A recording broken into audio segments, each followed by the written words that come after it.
Beaming out across the galaxy, this is where conspiracy on the wild side meets the perspective of a lifetime.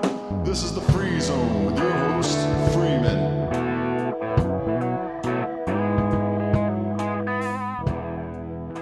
Hello and welcome to the Free Zone.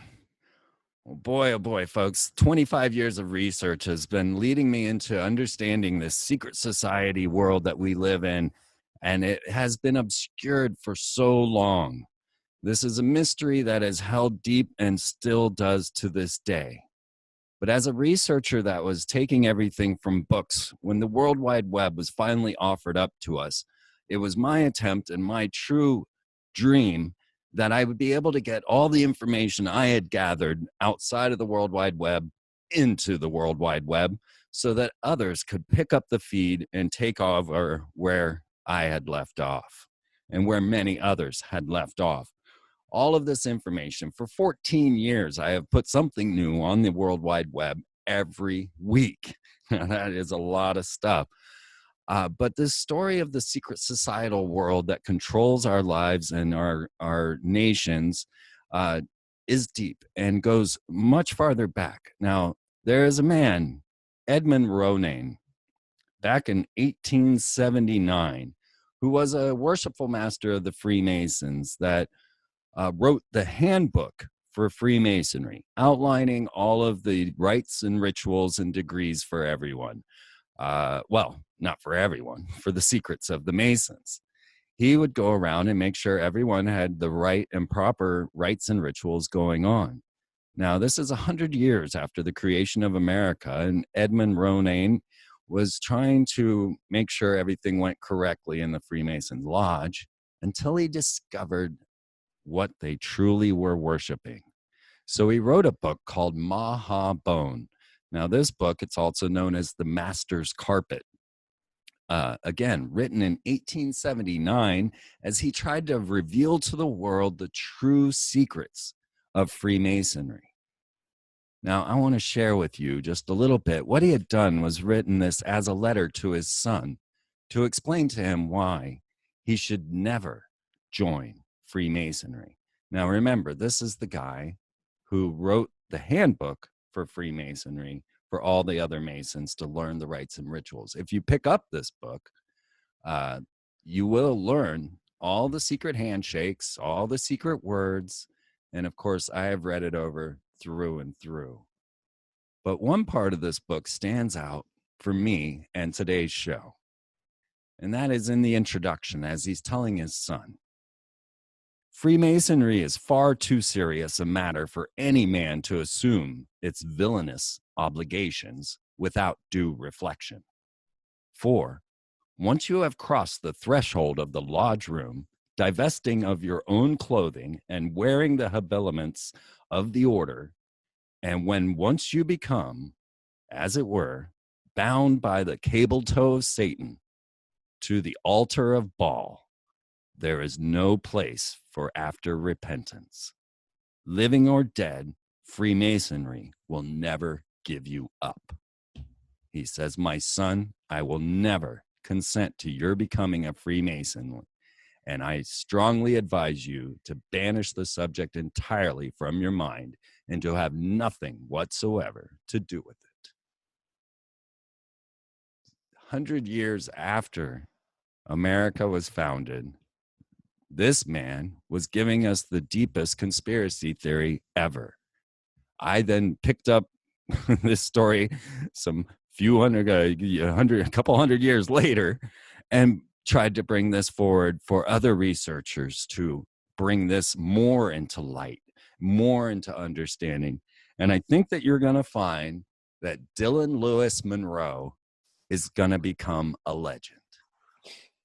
His maps of the Q Web, his maps of the Deep State Mapping Project, and what we're going to discuss today, the map of Baal, are going to astonish you in the amount of detail this young artist has put together. So please welcome to the Free Zone, Dylan Monroe. Hey, Dylan. Hello, good to be here. Yeah, I've been looking forward to talking to you. I Well, it's want good to be with someone who knows as much about this as you do and has even, started this with a quote that kind of confirms the whole thesis of this Cult of Baal map, which, it's hard to understand, but coming from a book from the 1800s from someone who wrote the Freemason handbook is, just another confirmation that, I'm an artist. And so going into this thesis, I didn't even know if this thesis was, valid or not. I was kind of setting out to prove it, but more and more things keep validating it for me that I'm on the right path. And that's another one. So thank you for pulling that quote out. You're very welcome. You know this book, Maha Bone. Now that is the secret word of a master mason that you will only get after going through the death and resurrection ritual. Sat on this bookshelf at this used bookstore in Lawrence, Kansas for a decade. I wanted to buy it so bad. I hadn't opened it yet, but I saw the title and I knew what those words meant, even though no Mason even knows what Maha Bone, sometimes pronounced Bone. None of them even know what that means. They don't know. Nobody does. So maybe there's another one for you to investigate, Maha Bone. But this book sat there for a decade and it was $30. And I didn't have $30 and I couldn't come up with $30. In 10 years, I couldn't come up with this extra $30 to buy this dang book off of his shelf. And the bookstore was closing. So he was having a bit of a sale. So I thought maybe I could get it marked down. So I went in there and I picked up Maha Bone and the Celestine Prophecies. And I plopped it down on his counter and he says, "Oh, just take it." After all that time, I got it right. I mean, this book is horrid and old. It's in pieces, and I mean, it looks. I think it was pressed in 1879, and it astounded me when I started to dig deeper into what this was saying. But Baal is not a name you hear very often. What led you to even consider Baal worship as a part of your thesis? Let me think about I think, early on, there was a few videos I watched that really um, inspired me to do this map. And one of them was The Pharaoh Show, which is on YouTube by Sean Ross. I think it's under his YouTube moniker of Chatsafrats. And he might have talked about it some in there, but, I've been digging into all the oldest, evil deities. And so, trying to figure out, everyone says the elite people are satanic. And then, you realize when you do more research that it's really more like Luciferian. And then, the more you keep digging, you end up getting to Baal. It's like the oldest name of like the Satan, Lucifer. Well, they're not the same archetype, but I think Baal's more of the Satan archetype. But, it's the most ancient sky god, really. I'm not sure if maybe like Enlil is even more ancient as in terms of deities and Sumerian in that period, but Baal, for some reason, Baal resonates a little bit stronger as the central figure in all of this than Enki, to me at least. But even those two might be somewhat analogous. So yeah, it's kind of the root of all three Abrahamic religions, and then also the opposite side of that of Satanism and Luciferianism. It's sort of the root of everything. So just all roads for me kind of led there in terms of looking for the king of earth, shall we say, or the most evil deity that's Right. been in control here. Yeah, absolutely. Artists, you have pattern recognition, like when you start seeing the signs, symbols, and around you and things, suddenly they start to coalesce into patterns that you recognize. And I think that's what happened for you. Yeah, well, there's been several synchronicities as well. When I first did the simple version of the Cult of Baal diagram, I really struggled with the title. And I originally called the folder like the Baal map because I knew that was sort of the core of it. But since I just didn't know, and so the title of the first version of this diagram that didn't have all the extra information on the sides was the Sephiroth map of the Pharaonic death cult, because that one sort of ended in the pharaohs and the Canaanites, and it was really inspired by that Pharaoh Show video on YouTube. But then when I was doing the expanded version of that diagram with all the extra information and adding in more of the main nodes, like I added in Babylon, like in parallel with the pharaohs, and added all the information on the sides. I really just felt like, you know, I had to go back to the Baal name, because it was originally called the Map of Baal, and so I called the whole thing the Cult of Baal. And there was another series of YouTube videos that came out in the spring, like literally right after I finished the Sephiroth map. Like the timing of this YouTube series coming out with like when I was starting to work on the expanded version of this diagram was almost uncanny, because it was like, I can't believe this person was publishing these like 30-minute long videos all about Baal. Sometimes I forget the name of that video series. Let me just open up my website really quick to get it for you. But it was this guy that did a 6-part series on Baal and the relation between Baal and Christianity. And these videos were coming out like every couple of weeks, like a 30-minute video, like expanding the series into 6 parts as I was doing the diagram. And it was just like perfect timing, you know, because, and you know, I don't even fully agree with his whole thesis, because he was really saying that Christianity is based on Baal worship. And I think to an extent it is, but it's not like the main, I just think there's more to it than what he was saying. But he did give me a lot of historical context that really helped me fill in this diagram. And so, all right, I've pulled up what this video is. Oh, there it's starting. It was Introducing Baal, Not Who You Might Think by R. Wayne Stryger. And I think like part 2 has even different names, so it might be a little bit tough to find on YouTube, but it's called Introducing Baal, Not Who You Might Think. And it's kind of called Baal and Christianity is like the subtitle. So that whole series was really interesting, even though I didn't fully agree with the thesis, but I was pretty close to agreeing with it. Right. Well, we're all still just figuring this out. And it's amazing that it's taken, 3,500 years for us to start to get to the heart of this. But I think that what you clued on to there, that once you open a door and the world, you ask the universe, okay, I've got this question and I'm trying to sort this thing out and I'm putting my effort into it, the synchronicities unfold. And I personally think that that is the true nature of magic and the very essence of what they're doing on a negative essence. In the same way, like these are our magical powers. The universe will open to you if you are asking the right questions and come at it with the right attitude. Yeah, and just want to mention right off, because sometimes I forget to say this, the other huge synchronicity that happened with this was, so I released this diagram in August, and then I started doing like a couple interviews about it in early September. And in that time, at the exact same time in Washington, D.C., they erected this Arch of Baal, Arch of Palermo, right on the National Mall. And so this was in the news. I mean, it wasn't like the first thing in the news, but it was in the news right as I was doing my first few interviews. So that was like another confirmation that I'm on the right path. Like, I mean, I'm hoping they weren't, you know, erecting the Arch of Baal at the will of the current administration, but they had probably planned it further in advance than that, because this thing's been doing a tour like in different cities. Like the same arch was in New York City, right at the governor, what do you call it, City Hall, right in Lower Manhattan, like right in that little park near the World Trade Center during the 2016 election.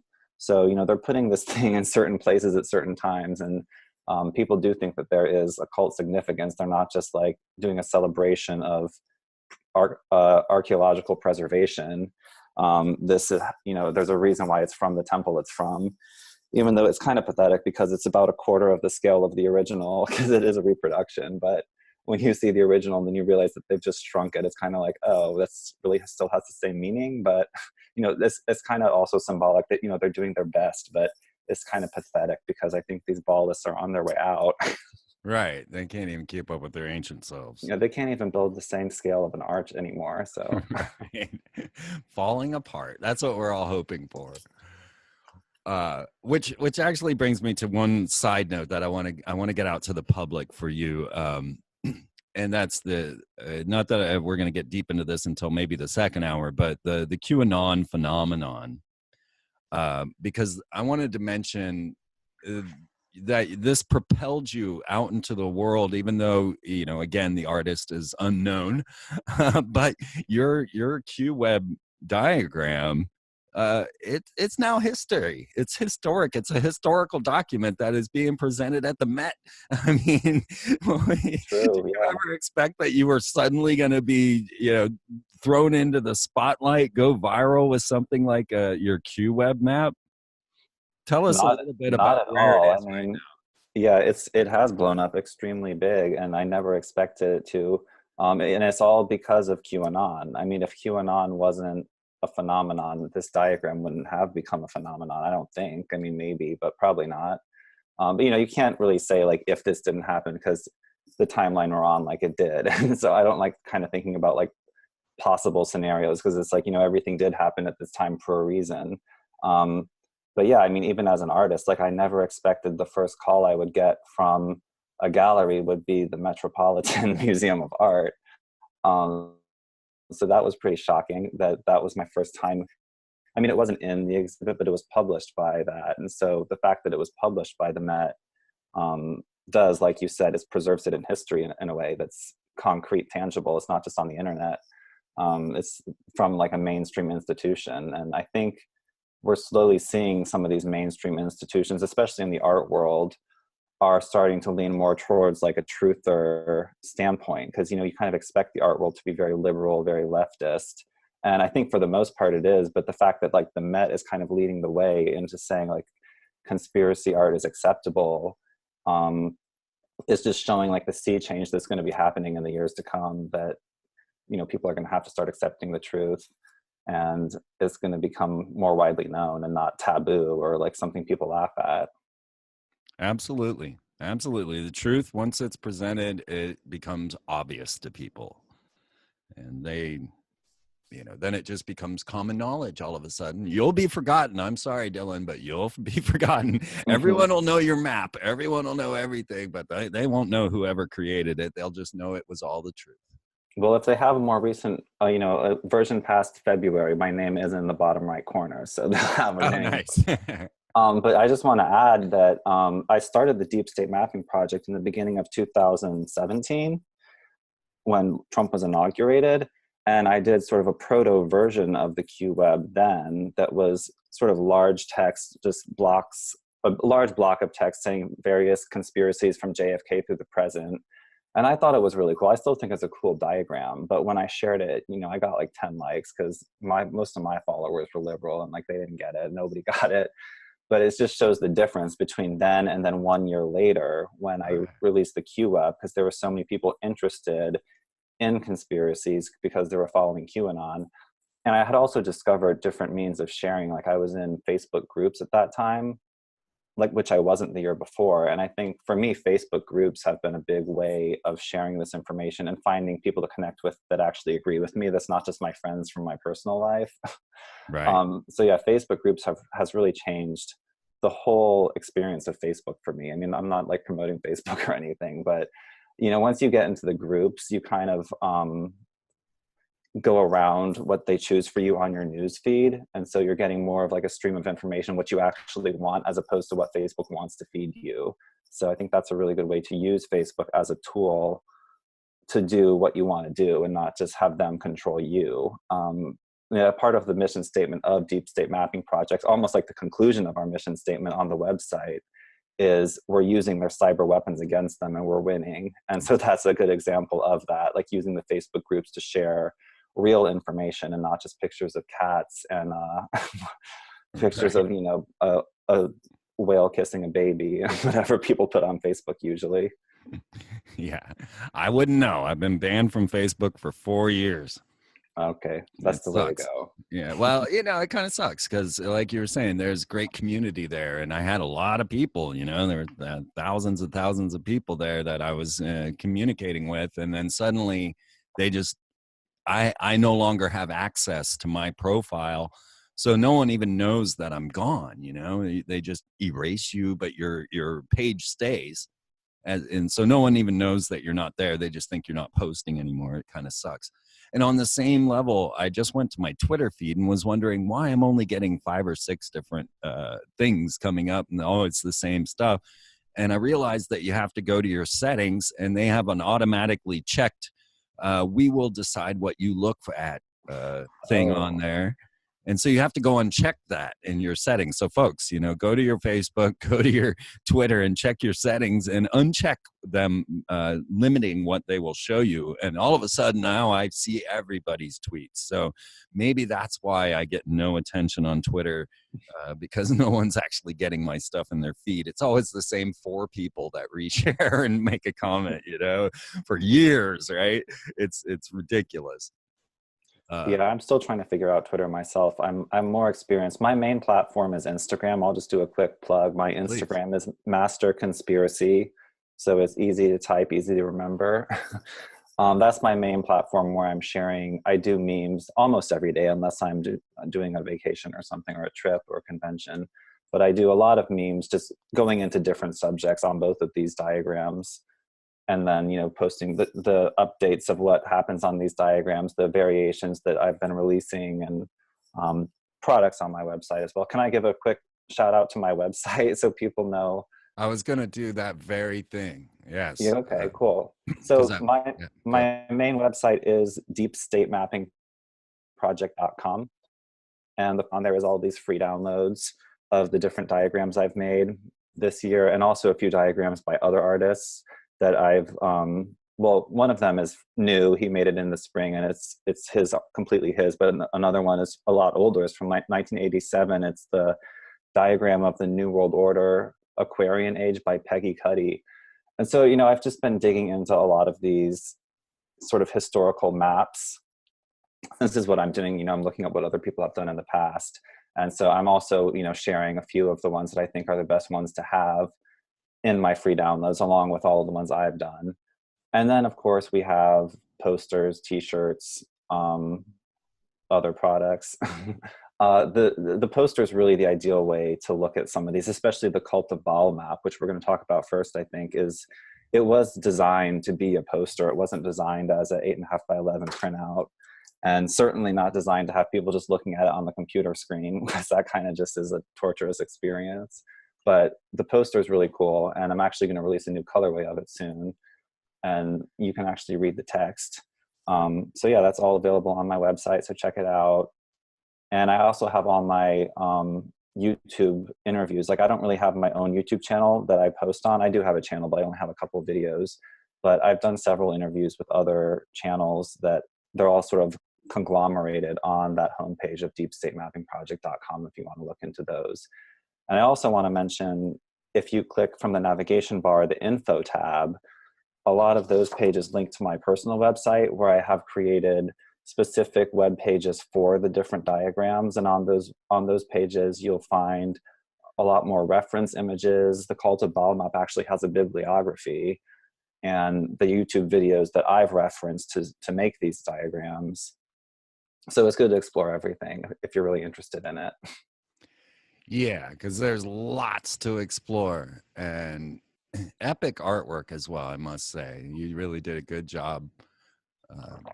I mean, with the amount of stuff that we're looking at on this. So folks, if you go over to DylanLewisMonroe.com,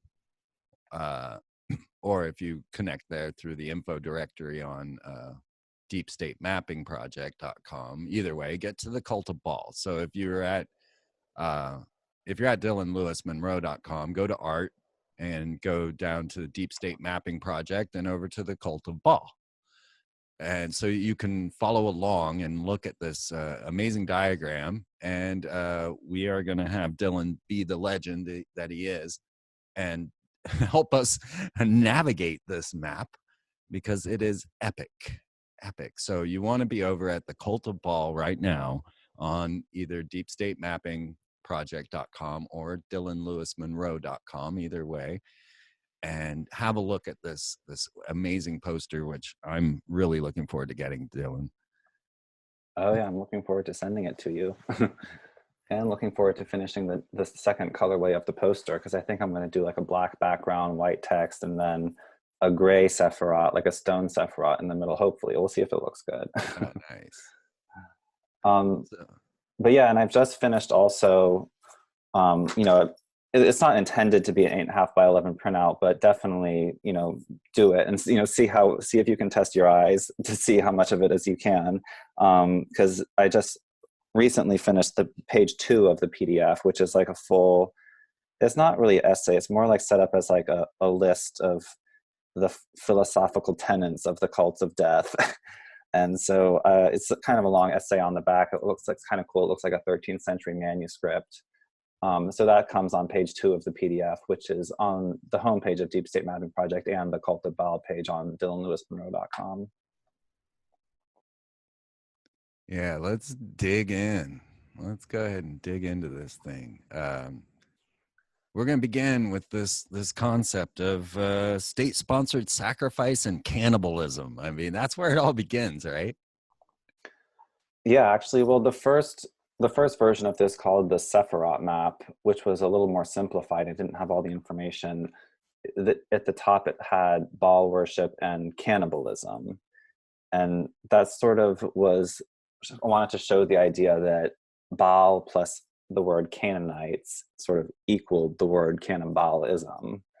And so I was really obsessed with having it be, you know, showing that sort of equation at the top. But, you know, I think it does include cannibalism, but it more often is just human sacrifice. And, you know, maybe they're cannibalized by extra dimensional reptilians. Right. But, you know, more often you see it just as like a human sacrifice as opposed to like full-on cannibalism. Like, I think that cannibalism goes on in very, very secret private rituals. And, you know, we're seeing it more bleed into the public eye with some of these companies like Ambrosia, a company by Peter Thiel out of California that is selling teenage blood infusions for $8,000 a pop.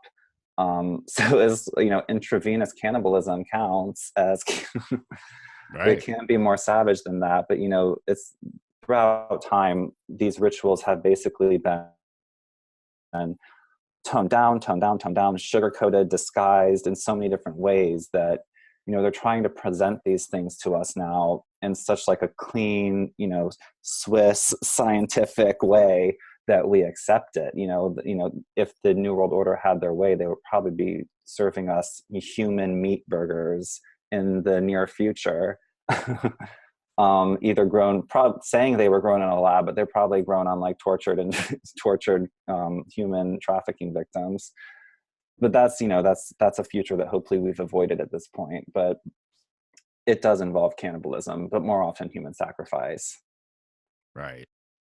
Yeah, absolutely. We're, you know, drinking baby blood. I mean, seriously though, I could see where someone did cross this type of cannibalism with Christianity, in that, you know, the rites and rituals of the Roman Catholic Church basically is cannibalism. Oh, definitely, yeah. And the whole Christianity is based on human sacrifice. You know, I've been just in the past few months like having more and more of a reaction to the fact that the symbol of Christianity is the cross. You know, why isn't the symbol of Christianity like something to do with the life of Jesus as opposed to his death? Yeah, or even a sun or something that was positive. But the fact that it's a cross, you know, showing that the instrument of the human sacrifice is a little bit grotesque in a way. I mean, you know, I'm still drawn to sort of like just the cross shape because it represents something completely different to me. You know, it represents the idea of Jesus. But, you know, when you see crosses that actually have the human on it, it's like a realistic depiction of what happened. It's kind of grotesque. And, you know, you've seen the Pope has one staff where it's like even like the emaciated Jesus hanging off the cross, and it's like even more intense looking than a normal one.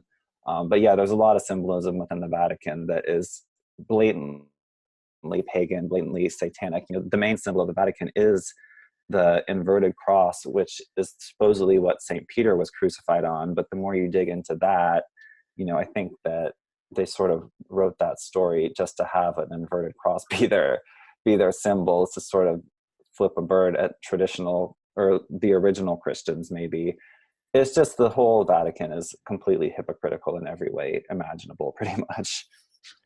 Yeah, pretty much. You can't give anyone that amount of power and they'll start eating babies. Yeah. That's just the way it goes, folks. But, you know, this the Baal worship out of the Canaanites, the Phoenicians, came into the Hyksos kings and found its way into Egypt in about the, I don't know, 15th dynasty, somewhere around there, and was equated with their satanic character, Set. What I wanted to get into with you a little bit, just wherever you want to go with this, is this idea of how much effort the Egyptians put into dying.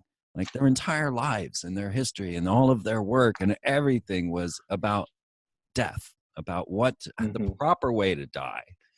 And I was wondering what your thoughts were on that. You know, I don't expect you to know exactly everything on this topic, but it's one of those interesting things that a culture would spend so much of their effort about the afterlife that I thought you might have something to say on that. Yeah, well, I definitely have been thinking about that more recently. And you know, I've known about mummies in Egyptian culture somehow, like ever since I was, I feel like a really small child, like we learned about that, even in American culture, somehow like that. The whole process of mummification and that was somehow included in our, I guess, elementary school. I'm not sure when I first learned about it, but, you know, a lot of this, I've been shocked that I never learned about it in school, but, you know, Egyptian mummification and pyramids and stuff is one thing I did learn about early on, but I never really thought about it too much. Right. But what I've been thinking lately is that all of that ritual, you know, maybe it wasn't just a religious, an impractical religious ceremony. Maybe it actually was somewhat more of a functional procedure. And it got me thinking that maybe these pharaohs actually had discovered early on a way to sort of transfer their consciousness or project their consciousness into the future or into new bodies. I don't know if anyone has seen that movie X-Men Apocalypse when Apocalypse is like a mutant from like the Egyptian pyramid, and he towards the end of the movie they have sort of a ritual or procedure where him and another guy are lying on two different stone slabs like in a pyramid, and there's like a consciousness transfer procedure that's going on. And you know, I feel like that might be another one of these examples of sort of truth shown as fiction in movies, which happens all the time. But these mainstream movies that are coming out, like certainly Stargate and what's the other big one that people always say is true? Well, Star Trek, Matrix. The Matrix, yeah. Yeah, it's like these movies are presenting truth in a fictionalized form. And I think that all these Egyptian rituals of the afterlife and death really might have had more of a practical function than most Western people probably give them credit for at this point. And, you know, now if we were going to do a consciousness transfer, we would have high technology and, you know, it'd be like a little implant in your brain, probably transferring it to a computer. But, you know, they had different ways of doing things back then because they had probably energy sources that they won't really tell us about now. You know, I'm not completely convinced if they had electricity in ancient Egypt in this period that we're talking about, like in the Hyksos period, 15th dynasty. But, you know, I think most people who are open to conspiracies agree that the pyramids were constructed in a time when our civilization had access to technologies that we don't have now, possibly acoustic levitation, or definitely like wireless electricity. So we have to give them we have to at least be open to them having technologies that could do some pretty advanced things that maybe we're not even aware that we can do now. So I do think that mummification and pyramids might have had a lot more of a functional role than what we think. Yeah, let's consider that in Russia, they mummified Stalin, they mummified Lenin, and both of them are rotting in their graves. You know, they're putting them in graves because the mummification didn't take, and that shows us that we in the 21st century and the 20th century have no idea how the Egyptians managed to mummify a body that retains viable DNA for cloning, as we quickly learned when they announced that they had Akhenaten's DNA. Now, like you, I thought everyone knew who Akhenaten was. This was one of those things that came to me young, and so I always thought everybody knew about Akhenaten, but it wasn't really until Ancient Aliens made a big deal out of his cone head that people started to pick up on Akhenaten and his high strangeness. Mm-hmm. But if we were going to do this type of thing today, well, we have the CERN grid. And the CERN grid is a 200 plus computers that are all jacked together, that form together to push petabytes or exabytes of information. Now, an exabyte is so large that it takes 5 exabytes to store everything written on the planet. So now we're talking about being able to push this type of information, but now our brain is even better than that. And so they're trying to come up with the amount of processing power in order to actually do mind transfer technologies. And one movie that played into that was The Sixth Day with Arnold Schwarzenegger, which was put out by Phoenix Pictures. Now, Phoenix Pictures, they have a corporate logo, and it is a friction match striking and then burning up into the fiery phoenix. Well, folks, go look up Lucifer in the dictionary and see what the first definition is. A friction match, right? Mm-hmm. So Lucifer Pictures is bringing you mind transfer technology coupled with cloning so that you could then be immortal and continue transmitting your soul into this other body and into another body, and you can just keep growing clones and keep transferring. But at the same time, we have Zahi Hawass, who was the secretary of the pyramids of the Giza Plateau, and he was fired for sexual misconduct and bribery. But he was known as the Indiana Jones of Egypt, and you see him in every damn Egyptian expose there is. Like anytime Egypt's on TV, so is Zahi. But he had the Discovery Channel build a $6 million DNA lab in the Cairo Museum, and then suddenly announced that they had the DNA of Queen T, Nefertiti, Akhenaten, and they were able to grab all that DNA. And then the pharaohs themselves saying that they would return 3,000 years in the future. And guess what? And that's what the whole Obama administration was, right? Yes. So you're familiar with my work. Yeah. Well, I've seen that in a few places, like not just comparing Obama to Akhenaten, but also Michelle to someone else and the 2 daughters to 2 other That's Egyptian me. That's Queen cultures. That's all you. You figured it out. Yeah. Yeah. That was another thing like you. Yeah. I think, the people who are really running this at the highest level have been very interested in reincarnation, or if you want to call it consciousness transfer, for as long as they've been in power. And that's kind of how they've stayed in power. It's not just passing down wealth through generations, it's actually finding ways to use technology to transfer your actual consciousness. And so whoever, the highest people running this world, they might have knowledge from literally hundreds of lifetimes going back for 3,000 years or longer. That's why they have so much power and why they're in control. And why the program stays the same. How this Baal worship came all the way from the Canaanites into the Freemason lodges of the 21st century. Something like this would dissipate. It would fade away. But it didn't, right? These same rites, rituals, practices, and everything are still here today. And as Edmund Roanes told us in 1879, this Baal worship's going on right now. So it's so hard to sit back and say, this just carried forward, throughout the ages. There has to be a consciousness component, like you're saying, that carries this over and over and over again. And then the fact that they continue these same rites and rituals, and that they have to be precise and always the same. And then the orientation of the lodges, of the Masonic lodges, making sure they're always north, south, east, and west, and the way that you come in, and all of those things have remained for millennia. Yeah. And I mean, everyone knows how royal families will intermarry. Common for them to marry their cousins, and that's one way showing how they want to keep both the knowledge and the bloodline pure. And Freemasons have similar practice that they marry within other Freemasonic families, and so that's part of the reason why I think not many people had heard about Freemasons, even in America, that's run by Freemasons, up until like, you know, the new millennium now.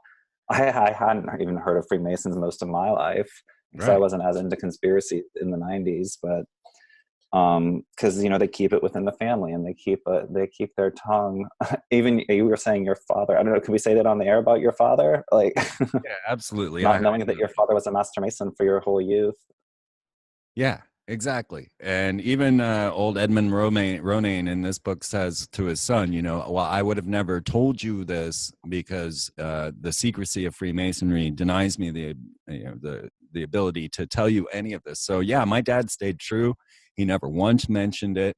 And that's another big part of this puzzle, is that when you enter a lodge, they say you come of your own, well, you say as you enter, I come of my own free will and accord.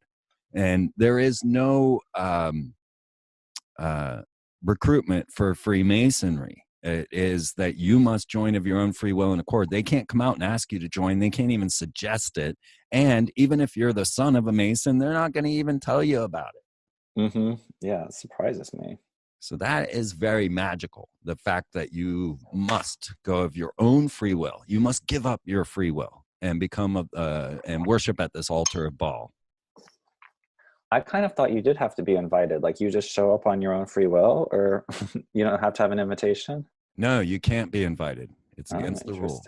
So when do you show up? You just show up in your underwear like at 12 a.m.? Right. No, actually, you'll see the bumper stickers running around. To be one, ask one is their motto. Okay. And so if you find out about Freemasonry and you want to join, then you go find a Freemason and you have them sponsor you. Then they investigate your entire life, your past, your history, and they come over to your house repeatedly. They put you through a number of tests. They also prepare you for your initial entrance into the ritual. And then you go through that crazy death and resurrection ritual of Hiram Abiff and come out the other side a Master Mason. Yeah, no thanks. Yeah. I'll just read the books and make these maps on my own. I agree with you. I agree with you 100%. I mean, the whole tie with it too, I mean, I know it's sort of at odds with the Roman Catholic Church, but you know, here in Cincinnati and in Covington, Northern Kentucky, like they have a huge, I think it's a Grand Lodge.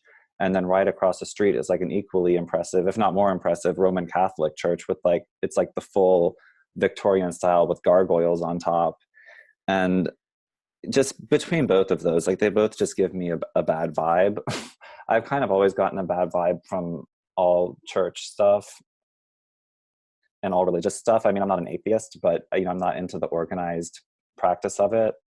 And you know, it's, to me, the vibe of the Catholic Church is kind of identical to the vibe of Freemasonry, even though they're not necessarily friends. I mean, I would say they're friends even, but they're not in a complete alliance. You know, it's two different organizations, but it's that same creepy vibe, and because it's both the Baal vibe. Yeah. I feel it too. I totally agree. Every Mason temple I've ever been to has kind of been ominous.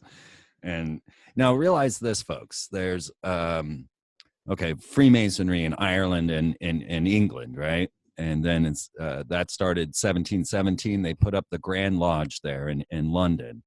And that was the Grand Lodge of all the lodges around the world.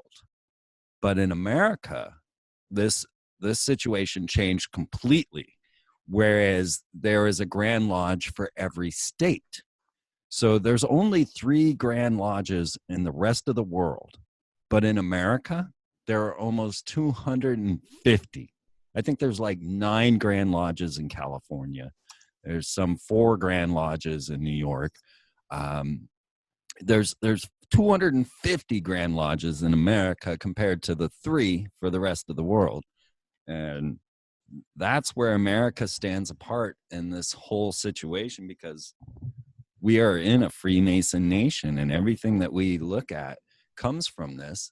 And now as we start to look at this cult of Baal, we start to get more understanding of how this carried through from early cannibalism.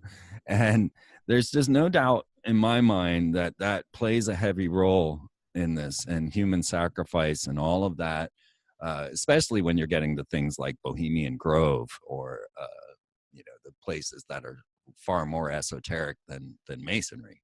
Mm-hmm.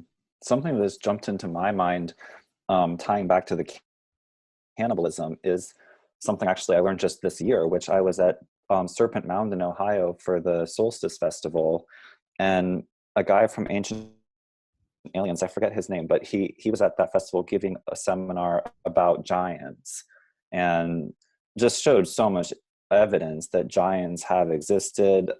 In the Bible, they're called the Nephilim. And what I learned in that seminar was that these giants, which are documented, especially in England and in Europe, I think in the very, very, very early period, the giants were cannibals. And so the giants would eat normal humans. And so if these giants were the rulers as well. And like the stories say that regular people sort of ousted the giants at a certain point and regular people were in charge. But I think that some of this DNA from the rulers today might go all the way back to the Nephilim, the giants, who were sort of a different species even, and were cannibals of humans. So that's one theory. And then everyone probably knows like David Icke's reptilian theories, that it's actually like a reptilian alien race that is either hijacking people on a fifth dimensional level or shape-shifting to look like humans, and that's another reason why they're cannibals. But yeah, those are just two more cannibal points that jumped into my mind that I wanted to bring up. Yeah, on your Cult of Baal poster, you have the Epic of Gilgamesh, which outlines what you're saying almost perfectly, and it is the very first story ever told, and it's of old King Gilgamesh running around raping and eating all of his people, and they had to build him a Bigfoot. They basically genetically crafted a Bigfoot for him to battle. They called him Enkidu, and to keep him busy from raping and eating his people. And he was a giant. And he says, well, I'm 2/3 God because my mother was a goddess, and you should let me into your deep underground base, so that was guarded by lasers, and let me ascend to the gods planet where I belong. So this is the oldest book ever written, and it's telling this very same story. Yeah, like, and on this Cult of Baal map, there's a connection line between Nephilim and the Anunnaki, which I think in most of you can't really trust the cuneiform translation, or like, I don't know who to trust with cuneiform translations, but from what I've heard, the Anunnaki are larger than normal humans. They're essentially giants that look like humans, but they're larger than humans. So that's interesting. And then you see also in some of these ancient Egyptian sculptures, some very interesting differences in scale between like the pharaoh and his assistants. And I think some of those are explained by mainstream archaeologists saying that this is like their two-dimensional way of depicting his importance. But, some of these hieroglyphs or engravings really do look like the Egyptian god or pharaoh is like twice the size of normal people around him. And so that's another place where we might have giants, and hence like giants, cannibals. Well, again, we were talking about Akhenaten and Queen T. And Queen T is the one that looks just like, so identical to Michelle Obama. But in Egypt, there is the Colossi of Memnon. And when you see these, they're also called the singing colossi because they sing when the wind blows because they're falling apart. But the Colossi of Memnon depicts Queen T and her husband, Amenhotep, these are the parents of Akhenaten, as these massive, massive people. And then you can even see the regular folk coming up to their kneecaps. So there it is right there. If you want to check out the Colossi of Memnon, you'll see Queen T, Michelle Obama, as a giant. And then National Geographic put out an article just a little while ago about a 50,000 to 40,000 year old 13-year-old girl that was a hybrid human of two different species of human, Denisovan and Neanderthal. And so right there, again, the evidence coming up to the surface. And we know that Masons control all these publications and the deep state, of course.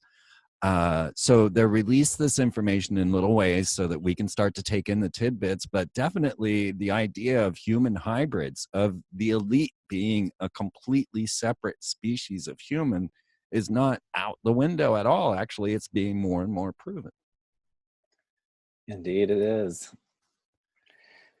Yeah, I didn't get into the reptilians on the Cult of Baal chart, but I think it does. It's even a stronger tie back to this, the idea of like giants, Nephilim, Anunnaki, because it's all about this bloodline, and it gets confusing because there's like the idea of the Merovingian dynasty, or just the Merovingians, which is kind of saying that the most elite bloodline on earth goes back to Jesus's bloodline. But then you also hear that the elite bloodline goes back to Nimrod's bloodline.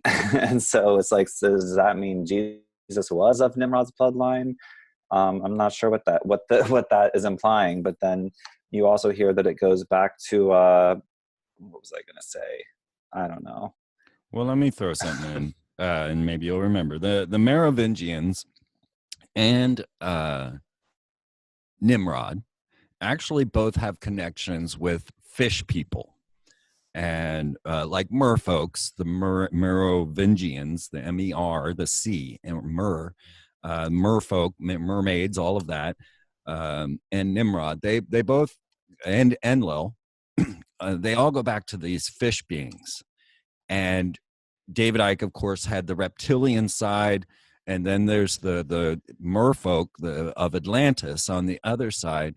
But when you go to the earliest Egyptian creation story, which you can see on my Instagram page, actually, in the Scroll of Ani, there were two races that created humanity. One was a reptilian race, one was a fish race.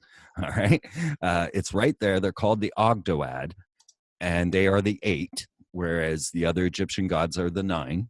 But these 8 mated, fish and reptile, to create humanity according to Egyptian mythos. So both of these stories tend to come to fruition and come together in the ideas that there was this hybridization going on.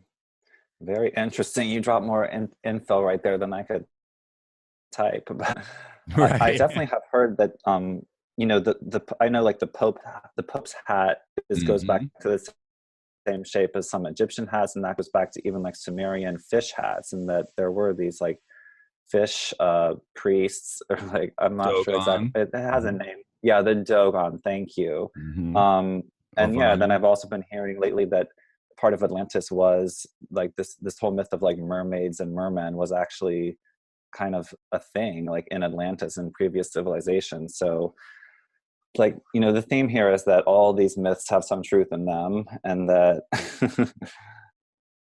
you know, people did not, it's like the scientific theory of people couldn't be further from the truth, just evolving from apes out of, you know, just natural selection. Absolutely. And but we got to leave room for the Pleiadian origin theory as well. I mean, don't leave out my Pleiadians in this. You're a Palladian too. I definitely have I've loved the Seven Sisters all my life and have been connected with Pallades since before I knew there were others. Okay, good. Yeah, definitely Palladians have played a large role in my awakening, honestly, strangely enough. But yes, you know, why is it that all these nations worship the dog star Sirius? And then, you know, the Palladians, we're the system busters, as the Palladians would say, and have brought ourselves outside of this system, and we're here to be the system busters. So we're going to reveal all of this stuff that you're not supposed to know. We're going to go ahead and just throw chaos into this and say, hey, here it all is, folks. And I don't think they saw us coming, Dylan. I don't think they did. I really don't think they were expecting artists like yourself to just suddenly expose all of this out in poster form. They're more trying to leak it out into the public eye with Disney. You know, Disney put out this series of books by Rick Riordan. And one that really stuck out to me was the Red Pyramid. But a lot of them, the Percy Jackson and the Olympians, right? So all of this plays into what you're saying. These books by Rick Riordan produced by Disney, and Disney is the largest propaganda arm of America. In the Red Pyramid series, they are actually taken over by the Egyptian conscious forms, these consciousness egregores, if we'll call them that. And so these beings are actually taking over the children's bodies and using them, and these kids just have to deal with it. Whereas, which they end up battling Apophis, and they end up really traumatized by having their souls taken over by these Egyptian gods. But then you've got the Percy Jackson side of this, again, still Rick Riordan, still Disney propaganda arm. And you've got this other side where they're the children of the gods. And of course, Atlas and Atlantis, and you have the merfolk and Aquaman. But again, this consciousness takeover is the theme of the stories in all of these books, and bringing this art out to slowly get it into our consciousness that there are what we'll call them conscious vampires. Mm-hmm. Well, I haven't heard of those books before, but they sound really incredible. Are they are picture books or written books or what? They're written books that have become movies. Well, Percy Jackson did. I don't think the Red Pyramid series ever did become movies. But I was just noticing again that was it Fox that got taken over by Disney earlier this year, or maybe it was last year, and I was just like, wow, Disney really is kind of controlling everything. It's a little bit scary. Oh, do a Disney map. Disney map, yeah. Do a Disney map, man. They own everything. They own ESPN's. They own pay-per-view. They're the largest purveyors of porn. Whoa, porn? Yeah, on pay-per-view. Oh, wow. It. Yeah. They own everything, Yeah, Disney that's an interesting company. At least, most people know the children's movies, but even the children's movies, every single movie is about magic, witches, fairies, and we think of it as so innocent naturally, but when you have looked at the Cult of Baal map, it's not quite so innocent. They're trying to indoctrinate kids with the magic and witchcraft and all their dark stuff. And I've even seen there's YouTube videos where you can watch some of these old Disney cartoons where they're literally showing pentagrams and dancing pentagrams. Oh, yeah. Donald Duck and the pentagram. Yeah, absolutely. Yeah. Yes. Yeah, and I recommend going back and checking out Disney on the Front Lines and check out their early propaganda films for World War II, and you'll be astounded at films like Education for Death, which continues to play out and constantly is recreated into other forms. Education for Death is basically when a child should kill. When is it okay for you to kill another? Wow. Yeah. And you'll find this in The Last Dinosaur, more recent retelling of the Education for Death, where that poor little dinosaur is supposed to kill the human, and he doesn't want to do it, and his dad's telling him he's wrong because he won't kill the human, and he wants to be friends with the human, and then his dad dies. Of course, every dad and mom dies in Disney, right? First scenes. Yeah, it's I was traumatized by both the Bambi mom dying and Mufasa dying. It's why do you have to show that? I mean, I guess kids should be taught about death at some point. Oh no, it's intentional trauma. I kind of like the Brave New World version of teaching kids about death, where they just have kids go and play in the hospice all day. But yeah, Disney seems to have a very traumatic way of doing it. Oh yeah, that's the whole goal. The Nazis came right in there. Now, have you heard the theory that Walt Disney was actually Hitler, taking on a new identity? I'm not sold on that one, but I've heard it. Yeah, I wouldn't be sold on that one. My mom met Walt Disney and was a Nazi youth, so I think she would have noticed. All right.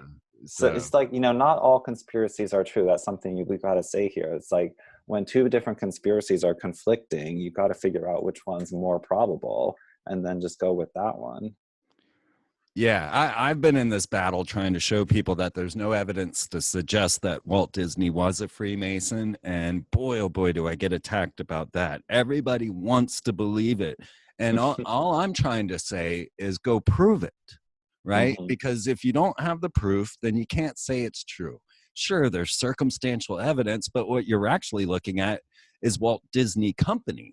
And Walt Disney Company absolutely is Freemasonic, without question. They got masonry all over the damn place. But Walt, the man, not a lick of evidence. And I've been to all the Grand Lodges. I've been to all the Mason temples, and I have not found one iota of evidence to suggest that Walt Disney is a Mason. I'm not trying to go against people in their beliefs in that, but I'm trying to state that you need to lay out a Cult of Baal map and have the evidence before you.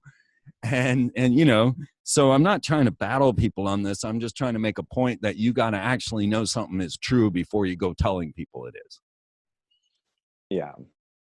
So I have this question. I preface both my diagrams. I just want to say I preface the QWeb and the Cult of Baal with this statement, which is on the back of the QWeb PDF, that all information should technically be considered theory, and you're encouraged to research each point on this web yourself and come to your own conclusion about its validity. So that's very important to keep in mind. The Cult of Baal map is actually a lot more historical. So there's fewer theories on here. I mean, there's a couple question marks that is just something, you know, I'm not sure about, that I don't think anyone's really sure about. But most of the Cult of Baal diagram is more concrete historical information, as opposed to the QWeb includes some theories. Which you would have to, since he doesn't actually give you statements, he gives you clues, and then you got to go make it up for yourself, which is so dangerous. That's why I don't follow the Q line all that much. You know, I keep an eye on it, but if you're not giving me actual data, if you're just trying to, you know, lure me in with a reference that might be stated by the president, now I believe everything, but yet you've still told me nothing. Yeah. You know, I'm curious as to what you got out of putting this amazing artwork together. What, you know, we're wrapping up this first hour, and I want to know your process of, you know, as you started to lay these things all together, and you know, what you got out of this in the end. I think people really like to hear that. Well, for the Cult of Baal map, I got almost the whole map out of it. Because I mean, I did the Q map. I was very familiar with 20th century conspiracies. And the reason I did the Cult of Baal map was because I wanted to refine everything that was before the 20th century. And, you know, I started with a very simple diagram trying to trace the power structure back from like the pharaohs through to the takeover of the USA by the Federal Reserve. And you know, I just laid out those main nodes, and then I, you know, researched each one, and that's what the map is. And so almost all of it I've learned in 2018, and it's been a great journey. I feel so much smarter myself, and it just everything in the 20th century makes a lot more sense. You know, I can, you know, jump back and like reference things from the Middle Ages, things from the Egyptian period that tie into what's going on today so well. I think knowing the history lets you understand what's going on today in a much deeper sense. And, you know, without the context, it can just look like a jumble of conspiracies in the 20th century. But when you understand how like organizations like the CIA have these predecessors, the Jesuits, and how the Jesuits have a predecessor like the Praetorian Guard or the Templars, it just makes so much more sense. And so, yeah, I mean, I'm really new to this information, and that's why, you know, people like you have been studying this ancients for longer, know so much more than me, but I'm playing a major catch up. And once you type it out for yourself, you memorize it so much better. So I'm not sure what to encourage people to do, but I mean, at least maybe take your own notes, because once you write it through your own hand, it sticks in your memory so much deeper than if you just hear it, or if, you know, you just read it. So like when I watch YouTube videos now about these subjects, sometimes I watch it once just for like enjoyment, but then I have to watch it a second time and actually take notes and bullet points. And it just helps you remember it somewhere. And you'll be able to recall it like in conversations and stuff when you're trying to convey it to other people. And also I want to emphasize that rebuilding like an oral tradition nowadays is really important, and it transfers information so much faster than even the internet. I've been going to meetings with people throughout this year. Like I first had a meeting in Vegas, and then I've had meetings every month in Cincinnati with other, say, truthers who just kind of like feed me information. And I get a lot that way as well. I mean, in a meeting, you come out with all these notes, and then you can like add your notes to your own research, and it's just great because it's compiling everyone's research into one place. Yeah, it's amazing. It really is. I mean, what you got out here is amazing. It took me 25 years, and I didn't even come close to the legend that you have here. So that's what I love about now, you know, with the World Wide Web, because as I began with this show, 25 years of reading and researching and doing all of that and getting deep into trying to get the little tidbits of information that we could, then we dumped that little bit of that seed. And then I watched that seed grow over these last 14 years. And here comes Dylan Monroe. He's got it. He's laying it out. You know, you've got everything in there. I mean, if anybody just went and researched just, you know, each word or one word even on this, they would learn so much. Oh my God. And you've got so much detail and data. And I love how you incorporated the Kabbalistic tree of life into this, even though it's not really based on this Kabbalistic tree of life. Using their own art against them is something I totally love. Yeah, definitely. Like the goal here was to put as much on one piece of paper, like present the whole history and, you know, the theory of the alternate history in front of someone's face at one time, which, you know, if you were going to watch YouTube videos or read a book, you know, it'd be a 1,000-page book or multiple 1,000-page books, or, you know, hours of listening to interviews on YouTube. But this, you can kind of look at it all at once and just sort of understand the complexity and the depth. Even if you can't read everything at once, you know it's there and that you're looking at everything at the same time. And I think that's why it's kind of gone viral and people have resonated with it so much, because it's presented in a way that's accessible and quick. Because the thing is that it's the Great Awakening right now, and at least for me, like I feel like I don't have time to read books anymore. I mean, I have been trying to like catch up and read bits and pieces of books where, you know, I need to do more research, but we're in such a fast-paced environment right now, and that things are unfolding so quickly as well, even in the real world, that, you know, we have to bring people up to speed quicker than books and even YouTube videos, because there's just so much for people to learn, because education has been so deficient in these areas that these tools are basically learning tools for accelerated learning. And I think people are finding them to be working pretty well for them. Well, folks, you gotta love it. This map starts with the Cult of Baal, the Baal worship, and the human sacrifice, and goes all the way to CERN. And let's see, what did you have there? CERN, the portal to hell. I mean, that's epic. You know, this is epic. Your work is awesome, Dylan. I love it so much that I couldn't wait to get you on the program. Well, thank you. I'm really glad it's resonated with people and that it's helping people understand and get a bigger sense of history. And it will, folks. You guys want to go dig into this. He's a legend already, but if you don't know him, it's DylanLewisMonroe.com, and also the DeepStateMappingProject.com, where you can pick up all of his work, get the posters, get the t-shirts and hats, and help support this artist as he takes us through the looking glass and deeper into this mystery of Baal, which explains so much of what is actually going on planet Earth, and how we've ended up with some of the most villainous beings controlling our lives. So I think as we move into the second hour, Dylan, we're gonna bust apart Satan versus Lucifer. I think we should do that. Oh, that's important. Definitely, and dig deeper into this QAnon, Q-Web puzzle you've developed here in the first poster, which is now history and is going to carry out through time. And we can go into Baphomet as well. People always wonder what's the relationship. Is Baphomet the same as Satan, Lucifer? So that's all on here. Okay, awesome. And I love that you have Molech as the bull. Because Molech was never an owl, folks. I don't care what Alex Jones said. Molech is a bull. Oh. Well, yeah, I mean, the that is confusing because it's the statue at Bohemian Grove that they say is Moloch and it's an owl, but Well, that's sort of Alex the only. Jones said that. Oh, okay. Yeah. I corrected him. I did. I corrected him. And you'll go and see in his film, he changed that.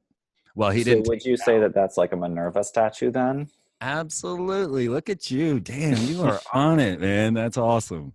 That is awesome. We're going to get into that too, folks. So stay tuned. If you're not yet a member, please become one. Help support this show. Server fees, internet fees, they're all going up, man. I might even have to raise my price next year. I don't want to do that, but I might have to because everything has just jumped. I mean, it's almost double what it was when I started. And so if you want to grandfather in, become a member now and you'll stay at this price forever.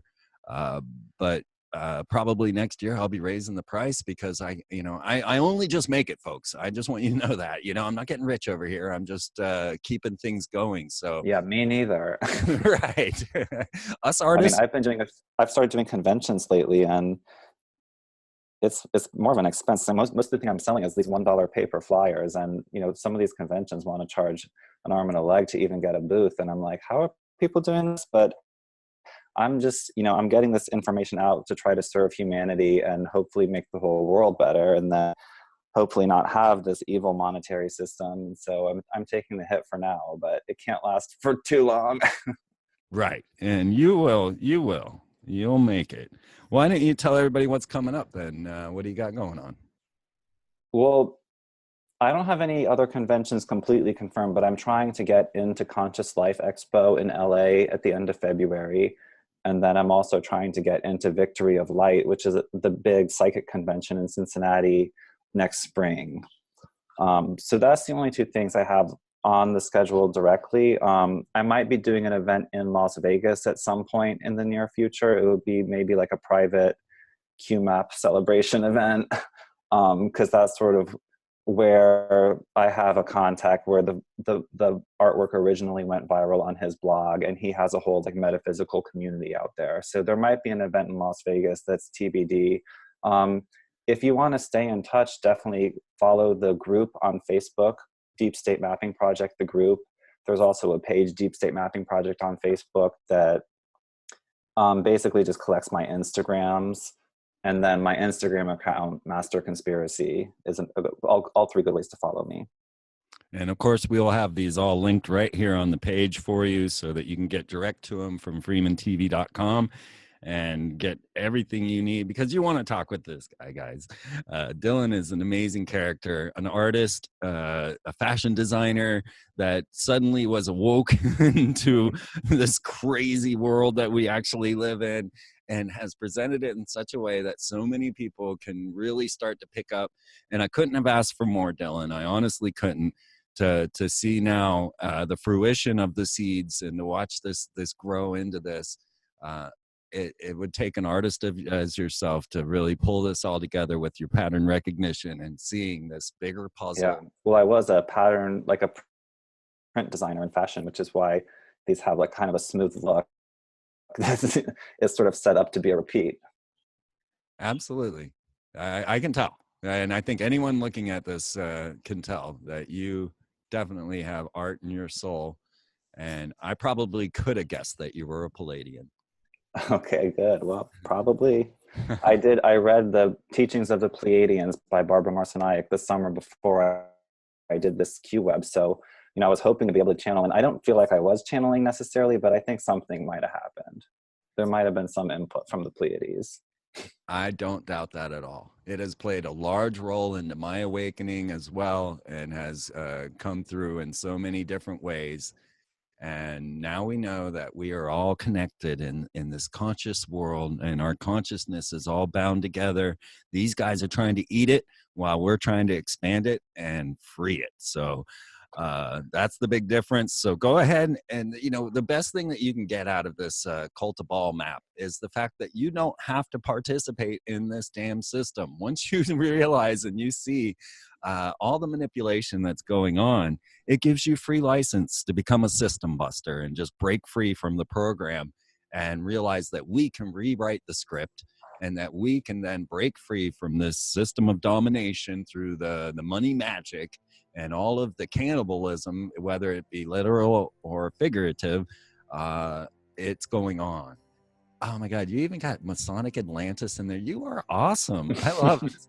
Man. So folks, we're going to take this over into the members section. I hope you'll come over and join us. So please subscribe over at FreemanTV.com and help keep this show going, and let your friends know that this show exists. Because us artists, we fall by the wayside, and our work remains, which is awesome. And it blossoms into these beautiful works of art. But, you know, some of us, you know, there's a little ego in there. We want to be remembered for what we did, you know. Poor Dylan, your deep state map or your Q web map. I mean, it's historical content. It's in Washington Post. It's in, you know, it's all over the world. Oh, yeah, the Washington twice, but they never said my name once. And not once. And the second time they said, the artist who claims to have made it. It's come on, guys. There you go. See, folks. So please spread the word so that everyone knows who's behind this amazing work of art. So we will see you all next week or over in the members section. I hope you'll come over. We'll see you there.